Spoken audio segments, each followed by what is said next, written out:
Welcome back, WNST, Towson, Baltimore, and Baltimore Positive. I'm actually sitting doing the show right now. I want to That's thank my pal David Knoll from MOI and Maryland Office Interiors, as well as my friend Dr. Steve Elliott, fixing my back. I feel comfortable again, comfortable enough just to sit down and get back to the Recon. Don Mohler joins us now. We have we're going to dust off the Recon. It's been a couple of weeks. You were vacationing. I was crab cake touring. Then I was 30th anniversarying, and I'm selling my. I got the holidays, Thanksgiving. We had leftovers. You went to New York. How are you? What's going on? It's good to see you. everything's good, and I'm delighted that you've sold your condo. Congratulations once again, Jeff Mohler and Mohler and Carey Realtors. Right, got you a new beginning for Nestor and Jeff. Let's start there before we even talk Ravens and Packers in the rearview mirror and playoff hopes that are dimming as we speak. You you spent 30 years on the radio. You've been downtown, what, Nestor? 18 years? How long you been downtown? 18 years. 18 years. We closed on Black Friday. 18. So it's 18 years in a month at this point. Yes. But we moved in January. Yes. When you look back on those 18 years and city living and this spectacular view, anyone who follows you on any of the social media outlets, it didn't even exist when you moved in, right? But they know the beautiful sunrises and the beautiful sunsets and looking over the stadia. There's one right behind me. This is literally there's your view every day. Exactly. What are your favorite memories? This is Baltimore Positive. What are your favorite memories of 18 years living in the city? The nights when the Ravens had big games, the Peyton Manning game they lost, that period of time, back in the aughts where Joe Flacco came in. I think the parade was incredible. The second parade was incredible. I said it was kind of frightening, and I'll stick to that because it was kind of frightening at that point. And well, do you remember my conversation with Dick Cass?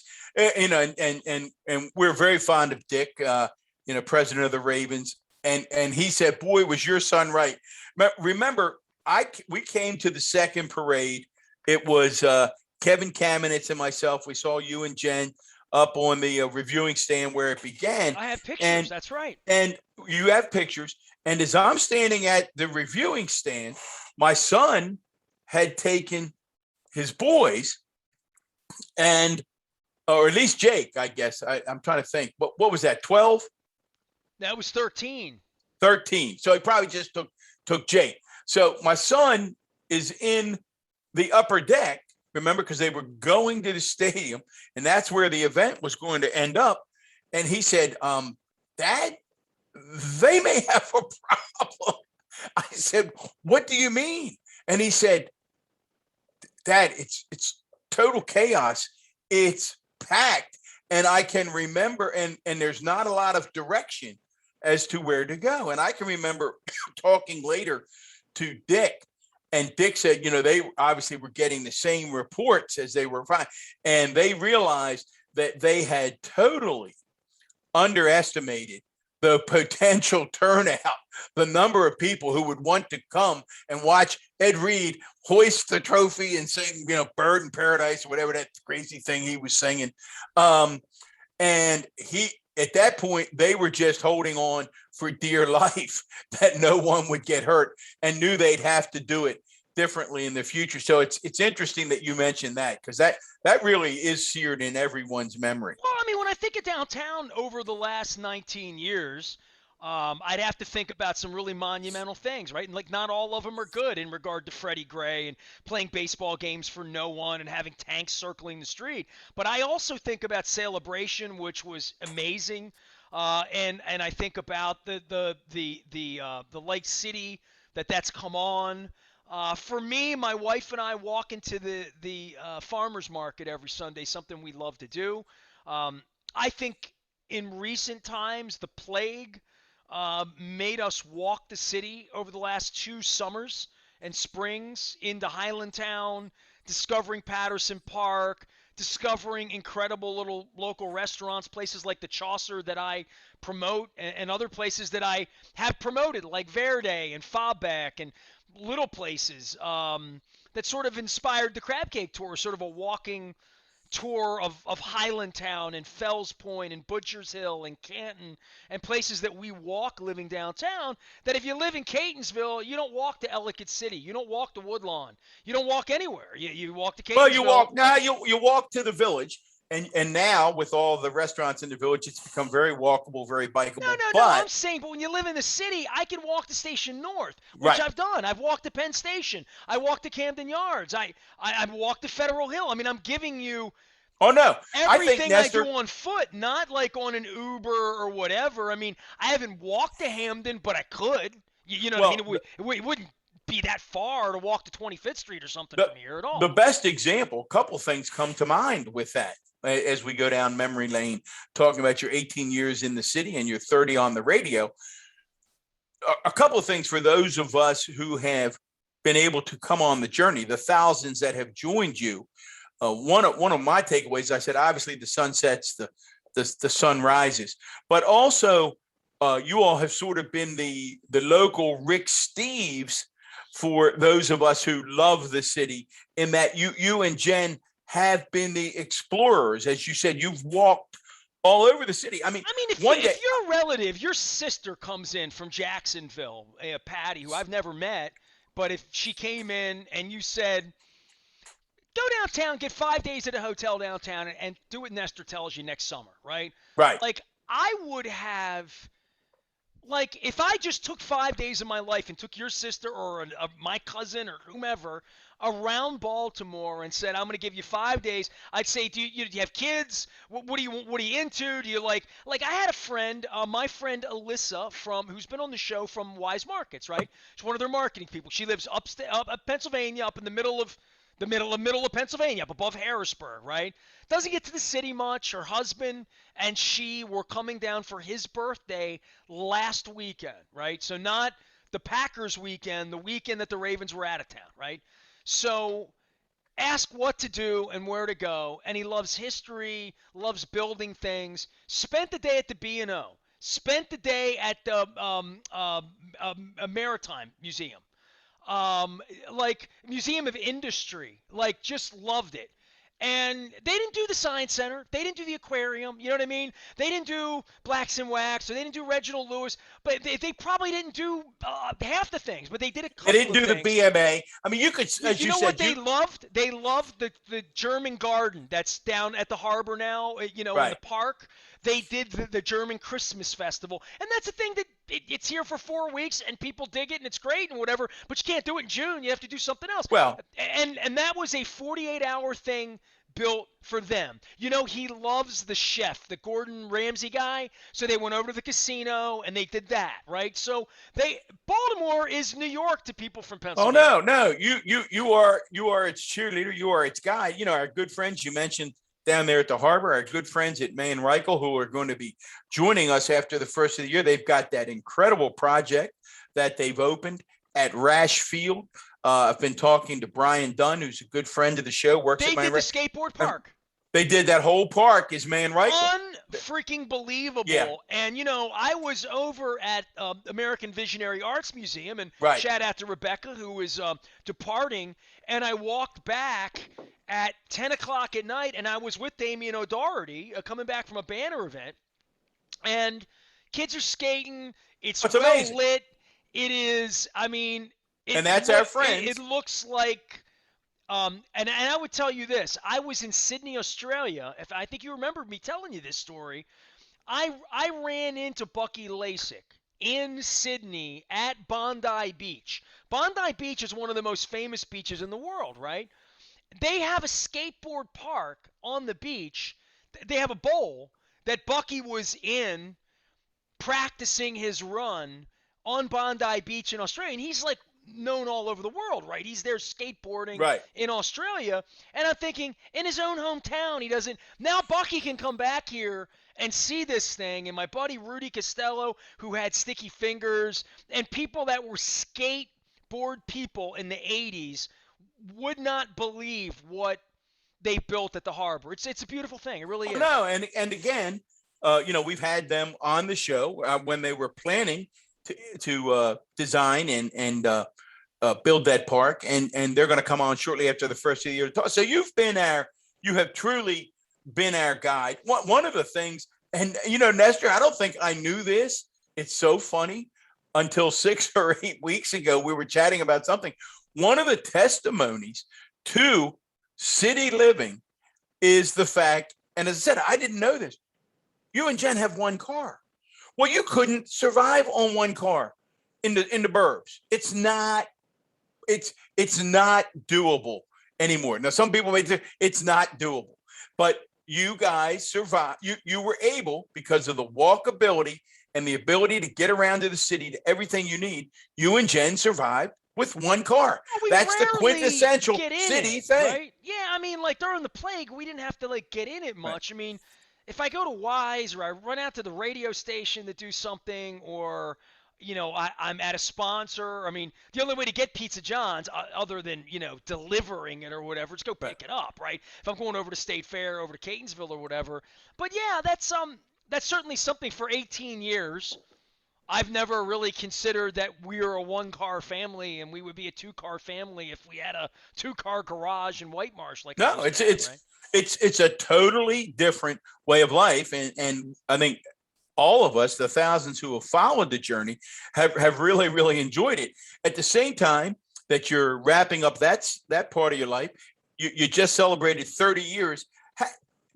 Has anyone asked you, Nestor, if you had one or two interviews, somebody said to you, we're going to create a vault of really special radio or podcast interviews that people one of those have done. And we're going to say to you, to different hosts, you can pick two.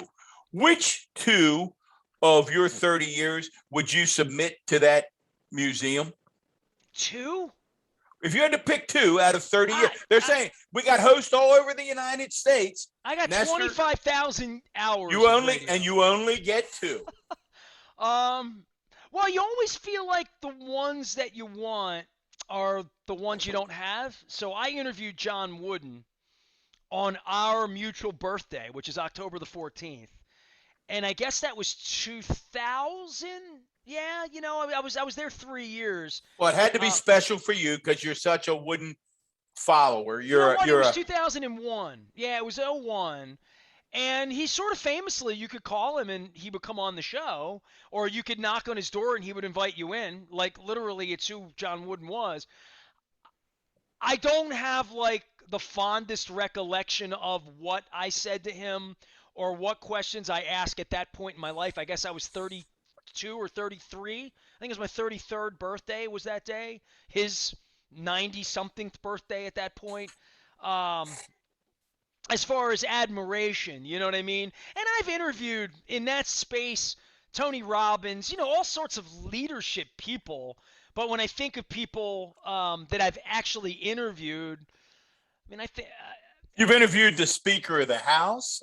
Oh wow, yeah, I didn't think about that. I peed with Bill Clinton at Camden Yards on opening day 1990. Yeah, I did. It's true, 1994, 95. I was in the White House with George Bush, right? So I was at the White House with you with Barack Obama, but those aren't like interviews. Like real sit-down, long-form interview or short-form. I mean, there's a whole different where Art Modell had me in and got feisty with me in that 3-hour series that I did with Art. I'm very proud of that. I'm proud of all the people I sat with who've left us. That I went over to Alan Goldstein's house in Pikesville and sat with him while his wife made tea for us. And he told me about being with Ali up in Pennsylvania. And, just the stories and the people that I've collected, most of it hasn't been like for public consumption as much. Something that I actually sat down and worked hard on that I never unearthed was the book on leadership and coaching that I worked hard on in 2007 and 8. And I have, 20 or 30 hours of conversations with lots and lots of people. I had an opportunity to sit with Don Shula, and I didn't.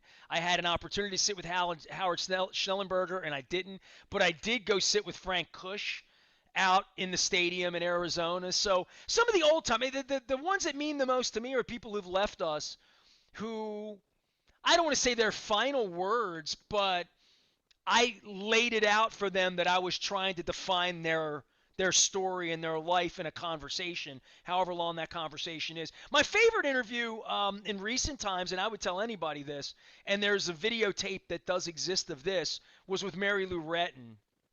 Mary Lou Retton sat down with me at the Super Bowl in Houston a couple of years ago, and that I did 12 minutes with her, and I just thought I was really good. She was fantastic. It was childhood hero, kind of like I had Maureen McCormick on from Marsha Brady. When you have Had Jennifer Garner on, right? dude, that was one of the worst. Dude, and I love Jennifer Garner. That was a nightmare interview. I remember, and I love her. Yeah, I mean, like, what's in your wallet, actors and actresses on. I wish that New York Super Bowl was great because Jesse Jackson sat down and Geraldo Rivera sat down and Chelsea Handler sat. We had a wild array of guests, but I mean, Adam Sandler's been on the show, Chris Rock's been on the show, Snoop's been on the show. I go through all the national syndication days of all the interviews that I've done with people that I found recently. Tommy Lasorda and Bobby Beathard and it's quite a library. It's a library that you should be very, very proud of. In that library, nationally or other, this will shift us a little bit to football. Did you ever interview either nationally or recently Urban Meyer? Never. No. Nestor, I've come to the conclusion. Now, I hate to judge people based on news clippings or what you read, but I've come to the conclusion that he may be one of the most insufferable human beings ever put on the planet. And again, I hate to do it because I've never met him, but there's nothing that I read that makes me think he's a good person. Well, I mean, Don, we're coming from different schools of leadership, right? And I know you don't fancy yourself a leader. You are. You may fancy yourself a coach because you've coached. Your brother's done more of it, without being self-deprecating, yeah, I would say that I've served in a number of leadership roles. You're a leader, but not. But leaders and coaches may be different, and certainly with sports, right? Like your brother working with young ladies in basketball and seeing the way Bobby Knight conducted himself and seeing the way Tony Dungy conducted himself, right? Or seeing the way Gary Williams coached versus the way Dean Smith coached, right? And you could say that across basketball, across school principals, across politicians or county executives or wherever it is. Everybody's got a style, right? Of the way they do it, right? You don't even know this. I used Brian Billick, and the principals that I worked with will remember this. When Billick won the 2001 Super Bowl, I used Billick and his beliefs and things he had written about and said as a leadership lesson for the principals in the Northeast area. And you'll remember this, Nestor. One of them was prepare, prepare, prepare. And one of the examples that I used in that was, if you recall, back in, because you were there in that 2001 Super Bowl, when the Giant fans and everyone arrived in town, there was not a billboard available that had anything Giants. Everything on every billboard was Baltimore Ravens, because Brian Billick had anticipated months before that we might be there, and we want to make it feel like Ravens Nation. Now, that's a small thing. Actually, it was Bob Loeffler, so I want to give that credit to there you go. Bob Loeffler was involved in that. I mean, just a brilliant idea to turn. Where was that Super Bowl, Nestor? Tampa. So turn Tampa into Ravens Nation, and that was just a small example. But Billick's ability to take command. So I think there are a lot of takeaways from leadership in coaching to leadership in other positions. You mentioned my brother, and folks who listen to the show or follow high school basketball is, one of the elite Hall of Fame high school basketball coaches in the history of this state. I mean, his name is mentioned in the same breath as the Sugar Canes and the Jerry Savages and the Ray Mullises and the Gene Nieberlions. You go down the list, the Jerry Phippses, the great coaches in basketball in the modern era in the state of Maryland. Mike Mohler's there, and I think there are a lot of leadership lessons. I watched but does he coach like Bobby Knight? I mean, what I'm saying? Like, well, that's what I'm saying with this Urban Meyer thing. He's quite animated. He's somewhere between. He also doesn't coach like Mother Teresa. Therein lies John Harbaugh, right? Right. Who's not like his father, not like his brother, but probably more like his brother than most people realize he is. Correct. But there is this. I mean, let's turn it to politics, right? I mean, Urban Meyer in Ohio State, Jim Jordan, right, is like considered a coach there. I don't know what that is, but that's not leadership to me. But when I see Urban Meyer, I equate it more on the ball coach side of Bobby Knight, more on the Harbaugh, Belichick, tough guy side than the touchy-feely, new age coaching of Pete Carroll or Tony Dungy or, I don't know. Go through the list of who these people are. But Urban Meyer is coaching more like Frank Kush coached. And I'll never forget this. You asked me about old interviews. When I sat with Frank Kush, you can go watch this because it's up on YouTube. So go literally. I asked him what the most important thing in coaching, and this is an 80-some-odd-year-old man at the time, right? He said, they got to fear you. They got to fear you. And I'm like, oh, wow. I bet Mike Mohler didn't coach like that. The way in 2021 you can't do that. Urban Meyer, that's all he knew. That's the way it works for playing time and scholarship and all that, and it doesn't work that way in the real world. Maybe in some way some of your principal skills didn't work the same way as a county executive, right? Well, the way I always tried to articulate it to principals and in teaching, I was very fortunate. I got to teach doctoral students all over the United States for Nova Southeastern University. So I had a great experience. I went all over the United States teaching educational leadership to students in a doctoral education program. And one of the examples, and I can think of so many faces that pop up when I start to talk about this characteristic. One of the things, and it goes to your Kush question, that I used to say to folks, if you want to really find out who's effective as a leader in your building, you've really hit the jackpot. If you say to students, if you say to students, who, if you have a problem, do you want to go talk to about it because you think they'll care? And if that student would say, Mr. Mohler, that's a good thing. But then if you can go to the teachers and say, if you've got a student who's really acting like a knucklehead and you want to make sure somebody, talks sense into them and gets their attention, which administrator do you want to deal with them? Because they're not going to take any baloney.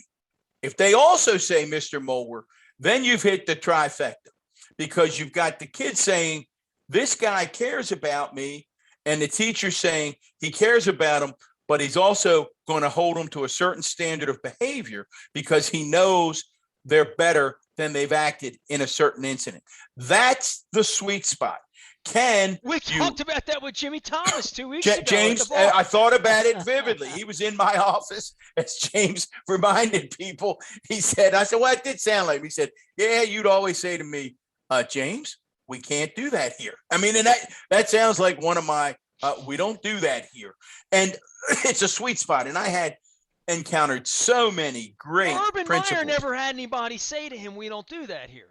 No. And I just don't think, again, I feel bad because I've never met the man, but I don't get a sense that there's a soul and good, whether it's servant leadership or soulful leadership, whatever term you want to put on it. Leaders at their core have to care, and they have to make sure that the people working with them care and share the vision. It's a cliche, but we all have to row in the same direction. It does not mean that you're not occasionally tough on the people who work for you, but you've got to have a shared vision and you have to care about the same things. I think that's true in coaching. I think it's true in teaching. And I think it's true in any kind of, I think the best elected leaders also do the same thing. So that's how do sort they of get it so wrong? It's one thing to get a first-round quarterback who's 21 years old who can't do it. But Urban right. Meyer, everyone who knew the guy, I don't everyone know. around it, Great thought question. it really speaks to Shad Khan not being a very good administrator. And I'm Right. now putting the Jacksonville Jaguars in that conversation with the Right. Browns and the rest of the ineptitude, which is, yeah, you're rich and you might be smart at that. I mean, I'm smart at radio, but I wouldn't be a very good school principal, right? Well, I mean, like, so it's a different skill set. recently, we suffered through a painful loss. I mean, it was a tough loss, 31-30. We lose to the Packers. We blow another 2-point conversion, which we're not very good at. I mean, unfortunately, that's one of the reasons why I would have kicked, but there's no right answer there. Go for two or kick. Both answers are fine, and experts can line up on either side of the ball. But as you posted shortly after the game on your Twitter feed, the inaneness, and this gets to your Jacksonville point of people saying, fire Harbaugh. Now, wait a minute. Let me see. The guy's record is incredible. He creates an incredible culture of winning at the Castle. He just went into a game with guys who were literally working at Pizza Hut a couple of days before, and also almost and comes within a whisker of beating a team that most folks think are going to be in the Super Bowl. And people literally put on your Twitter feed, we need to fire this guy. I mean, and that's the way, Nestor, I think bad organizations, that's the way they run. And I'm going to take you all the way back. You're talking about your 30 years. Purple Rain 1, Purple Rain 2 remain what I think are the ultimate guide to the history of the Baltimore Ravens. So, folks, if you haven't read Purple Rain 1, Purple Rain 2, you need to read them both because you get a whole sense of the organization. So you can click at them. They're you can fabulous, fabulous books. And in that first book, you talked about a culture that I think is not rocket science, but obviously many organizations don't abide by. And that was, you tried to describe the organizational structure. And it started with Art, it continued with Steve, it's with Ozzie, it was with Brian. Well, it was actually written by David, believe it or not. To hire Brian, that was David's playbook. It was David's script to say, this is what the leader of the Ravens will do. And he was clearly different than what the leader of another organization would need to do, because he was taking over a 4-12 team, needed to be the unquestioned leader. And the one thing that David would always say about Brian is Brian was a leader of men. Right. And everyone in the organization knew their role. One of the boy, it's interesting that we drifted into leadership. That's why we do get a kick out of the Recon. We get all over the place. One of the skills that some people have, many don't, that's so important in being part of a team. I imagine it's true in a locker room. It's certainly true in a corporate boardroom. It's certainly true in a government cabinet meeting, is the freedom. And every one of my bosses that I worked for, Jim Smith, true. I'm going to take the education piece out now. I'll focus on the government piece. Jim Smith, Kevin Kamenetz, they all wanted lively discussions in that room. And I sense that the Ravens, this is what happens when they get ready to make personnel decisions. What happens? Let's get everybody in the room. Let's get Dick, and at the time, Kevin Byrne, and let's get Brian or John, Ozzie, Eric. Let's get everybody in the room. let's all have our opinion. But at the end of the day, when we're making draft decisions, it's going to be Ozzy. But at the end of the day, it's going to be Eric. And it has to be that way in any organization. And the key is whether the people are, and listen, I was on some cabinets with some really diverse opinions. And, you know, people are probably laughing. They anybody that knows me know I can get quite animated and fairly worked up if I believe strongly in a point of view. But I also think that at the end of the day, if Jim or Kevin said, okay, I've heard everybody, that's enough, I've made a decision, and both of them on occasion would have to look at me and say, Don, it's over. And I would say, and at that point, I'm smart enough to, okay, I fought the battle on this one. I didn't win. I've won other ones. But then we all lock arms and we go out together. It seems to me that's what effective organizations do in sport, in the corporate world, or in the government world. But that involves trust, and it involves a It very does. complex, series of events that Urban Meyer, everyone hated him there. Everyone. Correct.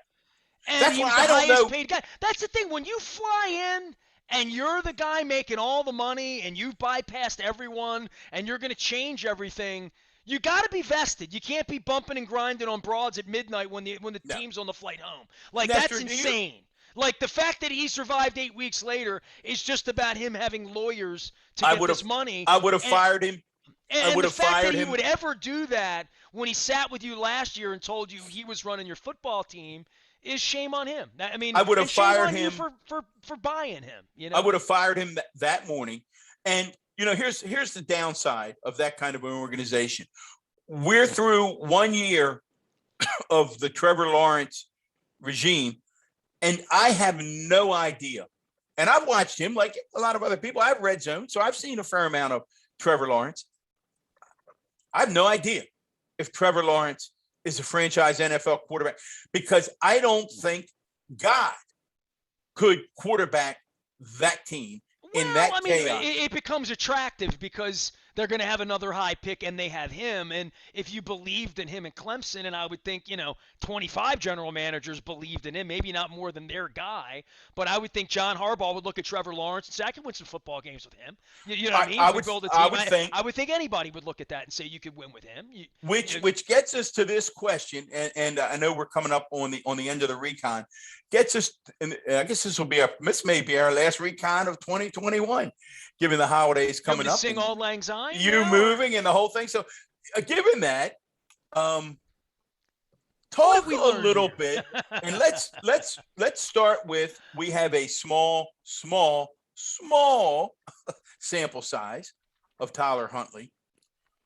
Have you seen enough of Tyler Huntley to suggest that on some level out in the castle, they may be scratching their heads and saying, do we spend $40 million a year on Lamar, or do we use that money? We have so many holes to build the team otherwise and try to go. Do you say, or you think they're still all in on Lamar?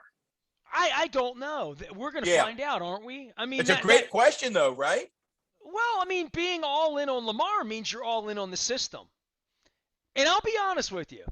I don't know if they can win a Super Bowl like this. I don't know if it's sustainable. I don't think it's long term that Lamar's going to be 29 and running around like this, or that it's the end of the year and he's already slowed down because he gets hit too much. I mean, my take is, hey, I'll tell you what, if he doesn't come back and play and doesn't play well and like all that, I would look back and say him running the ball 21 times against Minnesota, he ain't been right since that happened. I would go back and say that. Listen, I'm not suggesting, and you know my affection for the organization from Dick all the way down. You know Eric better than I do. I'm obviously very fond of Dick. I think the world of John. I've seen him interact with my grandchildren and how I think he is a leader of men. I love that term you use. So I'm not suggesting that anyone would do what I'm about to suggest. But here's my take. With 3 games left in the season, this team, and I love this team will not win the Super Bowl. So I'm wondering if the team wouldn't be better served in the long term to see Huntley play one or two more games so that you could really then make an enlightened decision. Here's my concern, Nestor. I don't think there are, unless you're a Tom I mean, I Brady. can stop you right here by saying you think they're not going to win the Super Bowl, so they're going to try out their backup quarterback. They're not going to do I that. assure you that you No. might as well call 105.7 with that. I get it. They're not going even that's a They're- non-starter. I mean, No, literally. they're not going to do that. Well, I But mean, I think go about nasty. it. Now, this is the bad phone call. Like, that's not going to happen. So for me, like, But, to think all that right, you can dismiss it, but long term, might that not be better for the organization? I prefaced it by I don't saying know long term they if can't. giving Lamar Jackson $250 million, thinking that at 31 he's going to be better than he is now. Like, right? I mean, like, Well, that's my point, you Nestor. got the new car out of him. Now he's a pre-owned car, but maybe he's a pre-owned car that Well- you like the settings on better, or you like the growth, or you like the progress, or you like the intellect, or you like the price, which they won't like because he's gonna Well- be expensive. I don't know the negotiation with his mother. On and on and on and on. But So, my concern is what I call the Russell Wilson example. I think there are not many examples. I said other than a Brady or a Rodgers, perhaps a Mahomes, perhaps. Although I'm not convinced that this is true about Mahomes, where you can spend that kind of money and continue. The quarterback is so great that it can cover up other holes. Because when you spent that kind of money, you don't have the resources under the NFL structure. Flacco would be, Perfect example. I mean, it all fell apart for him and the fan base when they refused to put players around him on the offense, Correct. and then they drafted on defense. So Perfect example. Hey, listen, last point before we get out of here. We will have a lot to talk about in 2022, certainly not the least of which we will come back. We'll have some of our political friends on talking that Senator Joe Manchin showed his true colors recently when he went on Fox News and stabbed the president in the back. There's no other way to describe it. He Charlie Brown and the footballed him. He led Democrats on for months and then goes on Fox News and stabs the president in the back and says, Build Back Better is done. Really putting the Biden presidency on life support. Really pretty reprehensible behavior by the senator from West Virginia. We will have to see how it plays out. yeah, I got nothing other than, Joe Manchin being a dirty politician and a bought-off politician, which is based on the Maserati, based on the yacht, based on the fact that he's from West Virginia, based on the fact that all of his wealth is built in coal. I mean, it really does speak to what's wrong with the country when this is what an elected official looks like there. Well, and I've been very disappointed in, like Hogan got COVID an hour before we taped this. So, I'm not going to pile on him, but very disappointed in we had 14 people shot here on Friday, and it feels like from Annapolis they spiked the ball. I mean, it's so until we get the country together. John Harbaugh could not function the Ravens this week if it was offense versus defense. Billick got fired over that with Rex Ryan 15 years ago. That when it's offense against defense, and when there's cars driving around saying F Biden, and when Trump's criminality is so brazen in regard to an insurrection that we're coming up on a 1-year anniversary and nobody's been held accountable yet, except for the guy that had the the his shaman face painted. But I do sense that there is diminishing support among mainstream folks, all except the extremes, for the former president. I would direct everyone, Nestor, good friend of mine. We've had him on the show. Laszlo Boyd now lives in Pennsylvania, has a wonderful blog from a certain point of view. If people want to Google Laszlo Boyd from a certain point of view, certainly not a bomb thrower, one of the most thoughtful people that I've ever known.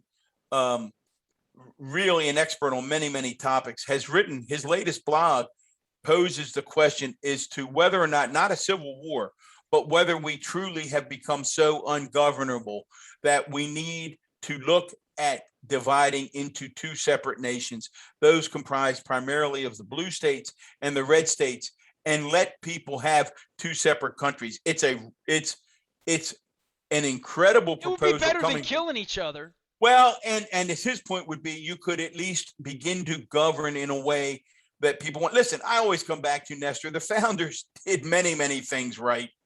And God bless the founders. We all love the founding fathers. But every time I see the gridlock in the Senate, you've heard me say before that I was proud to be county executive in a county that had more people than West Virginia, Vermont, North Dakota, and Alaska. More people than those 4 states. In the next census, we'll probably add South Dakota to the list, 5 states. And those 4 or 5 states have to get 2 more residents. They have 2 senators each.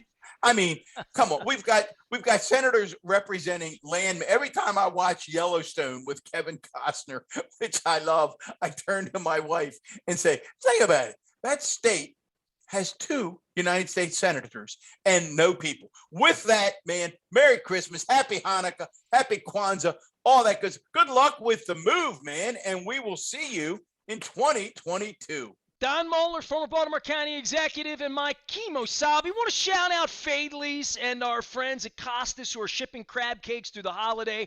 Don, hey, I'm going to interrupt you. Yeah. I'm going to interrupt you while you're doing that. As soon as I'm done here, I'm jumping in the car and going down to Fadley's and buy some lobster tails and some shrimp. Man, we're going to be all. I'm heading down to see our friends Damie Hahn and Bill and Nancy Devine. I'm on a Fadley's crab cake tour. Delivery that I smell somewhere. I'm on my way, man. I'm on my way. You know what? I'm thinking about doing it. Okay, that's a wise idea. I like that idea. I'm heading over, and I was in our friend. I got to tell everybody. I won't mention the other supermarket. Don't want to pick on anyone, but I was in another supermarket over the weekend. I needed sausage for, we have certain breakfast menu for the kids on Christmas morning. Link sausage is on the menu. Believe it or not, the supermarket down the street, no sausage. Got to go to Maiden Choice Lane. I said to Linda, we're heading to Maiden Choice. All the sausage I wanted. Our friends at Wise Markets. So I'm telling you. They had fruitcake there I almost bought the other day. So I'm thinking about doing some fresh Wise fruitcake.